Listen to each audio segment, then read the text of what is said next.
आरव नाम का एक लड़का था। उसके पिता की लोहे की दुकान थी। आरव अपने पिता के साथ लोहे की दुकान में मदद करता था। एक दिन उसने पिता से पूछा कि पिताजी, इस दुनिया में मनुष्य की कीमत क्या होती है। अपने छोटे से बच्चे के इस सवाल से पिताजी हैरान रह गए। वो सोचने लगे कि आखिर इस बालक को ऐसा सवाल क्यों हुआ। पिताजी ने अपने बेटे को कहा कि बेटा, किसी भी मनुष्य की कीमत को आंकना बहुत ही मुश्किल होता है, क्योंकि उसकी कीमत अनमोल होती है। बेटे ने पूछा, वह कैसे पिताजी? अगर सभी मनुष्य की कीमत अनमोल होती है तो फिर कोई अमीर कोई गरीब क्यों होता है? किसी को कम रिस्पेक्ट मिलती है तो किसी को ज़्यादा क्यों मिलती है? पिताजी ने अपने बेटे को समझाते हुए कहा कि तुम स्टोर रूम में जो लोहे का बड़ा सा टुकड़ा पड़ा है वो लेकर आओ। वो लोहे का टुकड़ा लेकर आता है। पिताजी उससे पूछते हैं कि बताओ, इस लोहे के टुकड़े की कीमत क्या होगी? आरव बताता है कि 500 रुपये।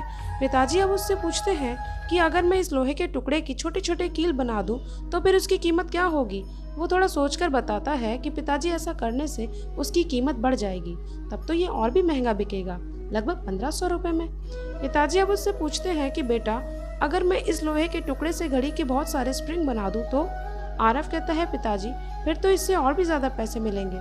पिताजी अपने बेटे को समझाते हुए बोलते हैं कि ठीक इस लोहे के टुकड़े की तरह ही मनुष्य की कीमत होती है। मनुष्य की कीमत भी इसमें नहीं होती है कि अभी वो क्या है, बल्कि इसमें होती है कि वो अपने आप को क्या बना सकता है।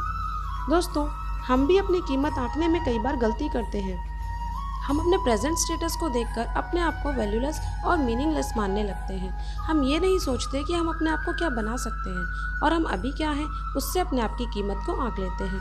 हमें हमेशा अपने आप को इम्प्रूव करते रहना चाहिए, अपनी सही कीमत प्राप्त करने की दिशा में आगे बढ़ते रहना चाहिए। अगर आपको हमारी स्टोरी अच्छी लगी हो तो अपने फ्रेंड्स के साथ भी शेयर कीजिए और कमेंट्स में बताएं कि कैसी लगी आपको ये स्टोरी।